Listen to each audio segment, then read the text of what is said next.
पर्यंत काय दिल्लीपर्यंत जाईल. ओबीसी जागा झाल्यावर वाहून जातील हे सगळे. त्यांची जी कोल्हेकोई चालू आहे ना, हे लबाडांचं भामट्या लोकांचं हे मंडल यात्रा वगैरे. और बीपी मंडल कोण होते, त्यांचा सामाजिक न्याय म्हणजे काय. घरामध्ये 450 संस्थांचं पद घेऊन बसलेले शरदचंद्रजी पवार मंडळ आयोगाच्या नावानं म्हणजे काय भामटेगिरी करतात ओबीसीच्या बाबत मध्ये. जरांगेला समजावून सांगा की तुमच्या सातपुतेला सांगा, काय ते बजरंग सोनवणेला सांगायला सांगा ना तिथं. इकडे जरांगेला उचकावताय, चेतावताय, चिथावणी देताय त्याला, आणि दुसऱ्या बाजूला मंडल यात्रा करताय. एकीकडे तुम्ही सांगता की हे मुंबई जायला निघाले, तुम्ही युजवायला जाता. आम्ही अरे जर जरांगेला दुसरी कुठली भाषाच कळणार नसेल संविधानाची, मग आम्ही पण काय बांगड्या भरल्या का काय. बोलावं लागेल ना. हे आम्ही लढणारे आहोत. आम्हाला तुम्ही कितीही बदनाम करा, आमच्यात कितीही फूट पाडायचा प्रयत्न करा. आतापर्यंत 5-6 वेळा झाला, इथून पुढे 10-12 वेळा होणार आहे. पण आम्ही थांबणार नाही. आम्ही कुठल्या आमदार खासदाराची पोरं नाही, कुठल्या पक्षाचे सक्रिय कार्यकर्ते नाही. आम्ही गावगड्यातल्या अर्ध्या लोकसंख्येच्या हक्क अधिकाराची भाषा बोलणार. माळी समाजाबद्दल तुम्ही वेगळ्या पद्धतीने बोलला. हे बघा, गेल्या 2 ते 3 वर्षापासून महाराष्ट्राची ओबीसीची चळवळ, माळी समाज असेल, धनगर समाज असेल, वंजारी समाज असेल, बंजारा समाज असेल, गावगड्यातल्या 18 पगड जाती असतील, सगळ्या लोकांची मी नावं घेऊ शकतो. पण ह्या सगळ्या लोकांच्या हक्क आणि अधिकाराची जी वज्रमूठ झालेली आहे, ही वज्रमूठ भेदायचं काम काय म्हणतात जरांगे आतापर्यंत. आमचं आणि ह्यांचं भांडण नाही, मी ह्याला विरोधक मानत नाही. ज्यावेळी लक्ष्मण हाकेचा प्रश्न जरांगे समोर आला, त्यावेळी जरांगे म्हणाले की याला आम्ही विरोधक मानत नाही, आम्ही येवलावाल्यांना विरोध मानतो. त्यावेळी लक्ष्मण हाकेनी 80% वेळा आम्ही सगळे एक आहोत हेच आम्ही महाराष्ट्राला सांगायचा प्रयत्न केलाय. मी कुठल्या पोडियम समोर, मी कुठल्या सार्वजनिक ठिकाणी, मी कुठल्या माईक समोर किंवा माझ्या खाजगी आयुष्यामध्ये सुद्धा असं बेजबाबदार वक्तव्य करणार नाही. कारण पोटतिडकीपासून रात्रंदिवस बोलणारा हा लक्ष्मण हाके, समोरून वार करणारा लक्ष्मण हाके आहे.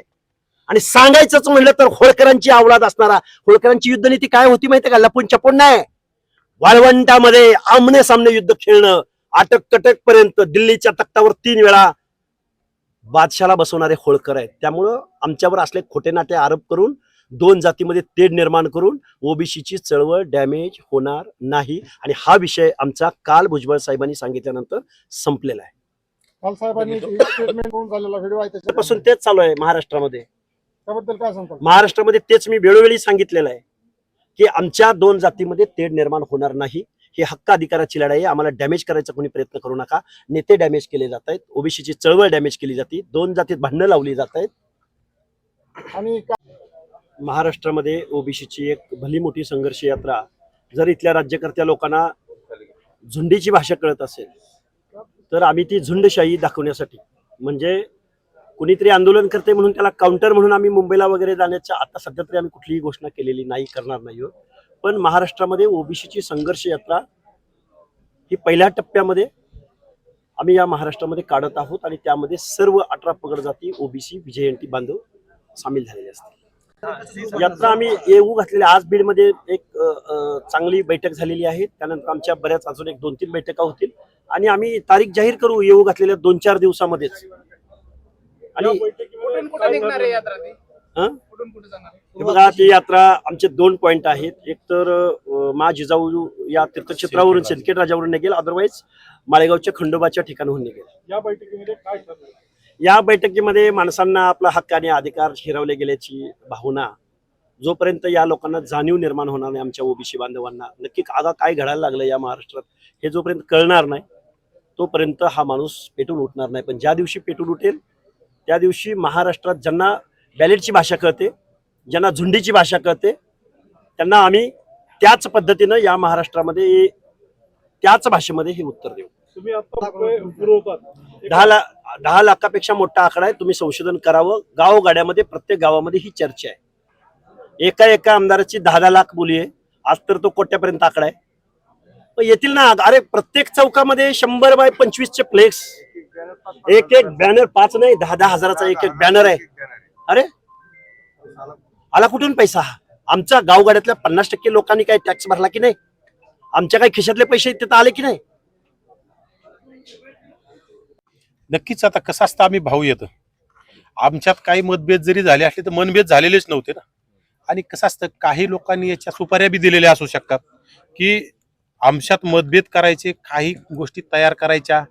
परंतु ठीक आहे ना, आज त्यांचा व्हिडिओ व्हायरल झाला, पूर्ण महाराष्ट्रातील ओबीसी समाजाला त्याच्या व्यथा झाल्या, परंतु ते स्वतः पट्ट्या म्हणतोय ना माझा व्हिडिओ माझा आहे परंतु आवाज माझा नाही. मग आपण व्हिडिओवर विश्वास ठेवण्याऐवजी त्या माणसावर विश्वास का ठेवू नये. आणि ही चळवळ चालवायची ना, चळवळ चालत असताना घर चालवायचं म्हटल्याच्या नंतर, एकत्रित कुटुंब चालवायचं म्हणल्याच्या नंतर दोन्ही भावाचे मतभेद तुम्हाला कुठेतरी बाजूला ठेवावे लागतील. आणि तुमच्या खरं तर गचुऱ्या जरी भावाभावानी धरल्या, परंतु जर दुसरा शत्रू तुमच्या घरावर काट्या घेऊन येत असेल तर तुम्हाला एकत्र येऊन त्या शत्रूवर तुम्हाला स्वार व्हावं लागतं, शत्रूवर तुम्हाला वार करावा लागतो. आणि त्यासाठी आम्ही सज्ज आहेत. आम्ही ह्या छोट्या छोट्या गोष्टीसाठी भांडत बसणारे नाही आहोत. आम्ही समजदार ओबीसी घटकातील कार्यकर्ते आणि काम करणारे, आम्ही भुजबळ साहेबांचे कार्यकर्ते आहोत, आम्ही वडेट्टीवारांचे कार्यकर्ते आहोत, आम्ही बाळासाहेबांचे, मुंडे साहेबांचे, आम्ही या सर्व समजदार नेत्यांचे कार्यकर्ते आहोत, अतुल सावेंचे कार्यकर्ते आहोत. कारण की समजदार लोकांचं कार्य करायचं म्हटलं ना तर बाकी काही गोष्टी आपल्याला सोडून द्याव्या लागत असताना पुढच्या गोष्टीसाठी सज्ज होऊन लढाईला तयार राहावं लागत. तुमच्या दोन्ही मतदारसंघ किंवा कर्मभूमी हे बीड जिल्हा नाही, येस, तरी देखील तुम्ही इथे येत आहे आणि जातीवाद पेरणी करताय असा आरोप जो आहे मराठा समन्वय करताय. परत जरांगेची कर्मभूमी त्याची इकडे आहे बीड जिल्ह्यामध्ये. जरांगे तिकडं काय करतो, त्या अंतरवाली सराटीत येऊन त्याच्या सासऱ्याचे तुकडे मोडण्याचं काम करतो ना, त्याचं काय काम आहे तिकडं. आणि जरांगे वारंवार इथे येऊन म्हणतो मला जातीवाद करायचा नाही, मी सगळ्या समूहाला न्याय देण्याचं काम करतो. इथं संतोष अण्णा देशमुखाच्या प्रकरणात त्यांनी तोंड खुपसलं, ठीक आहे, त्याला न्याय मिळाला पाहिजे, आम्ही बोलतो. त्यांनी आता महादेव मुंडेच्या प्रकरणात सुद्धा नाक खुपसण्याचं काम केलं, ठीक आहे, आम्ही सुद्धा म्हणतो त्यांना न्याय मिळाला पाहिजे. आम्ही कुठं म्हणत कुणाला नाही, सगळ्यांना या शासनाने न्याय दिला पाहिजे आणि ही सगळ्यांची भूमिका आहे. परंतु तो छाती पडून घेतो, महादेव मुंडेच्या प्रकरणात मी यासाठी लावली. अरे बाबा भामट्या, तुझ्याच प्रकरणात यासाठी लागलेली ती कुठे गेली. अशा यासाठी अनेक लागतात. यासाठी लावली म्हणून काय तू बहादुरकी केली नाही. ते सरकार आहे, यासाठी मध्ये काय करायचं नाही काय करायचं कुठंतरी तुला छाती बडून घ्यायची हौस आहे. आणि तुला जर छातीच बडून घ्यायची तर तुझा कार्यकर्ता घनसावंगी तालुक्यात तू पडू नये. घनसावंगी तालुक्यात सासऱ्याचे तुकडे मोडतो, त्याच मतदारसंघामध्ये बोदलापुरी गावामध्ये त्याच्या समन्वयकाची, त्याच्या आंदोलकाची, त्याच्या आंदोलनात दररोज हजर असणाऱ्या कार्यकर्त्याची हत्या झाली. अक्षरशः त्याच्या गावातील समाजातीलच लोकांनी हत्या केली. तिथं जरांगे तोड का खुपसत नाही. फक्त त्याला उठलं की बीड दिसतं, त्याला उठलं की बीड दिसतं. अरे त्याला नाही बोलवलं तरी तो बीड येऊन बीडमध्ये पडून राहतो. जालन्यामध्ये अस्तित्व राहिलं नाही म्हणून तो बीडला राहतो. आणि आमचा विषय आम्हाला बोलवलं म्हणून आम्ही आलो. आम्ही जालन्यात बी आम्ही फिरणार आहोत, आम्ही नांदेडमध्ये फिरणार आहोत, आम्ही सगळीकडे फिरणार आहोत. पण जरांगेला फक्त बीड पेटवले पासून बीड दिसतं, बाकी कुठं दिसत नाही. समाजाला तुम्ही पेटवण्याचं काम करताय असा एक व्हिडिओ तुमचा सध्या व्हायरल होतोय की जाणीवपूर्वक जरांगे यांना तुम्ही धनगर समाजाच्या काही लोकांना भेटू घालतात असं त्या व्हिडिओमध्ये.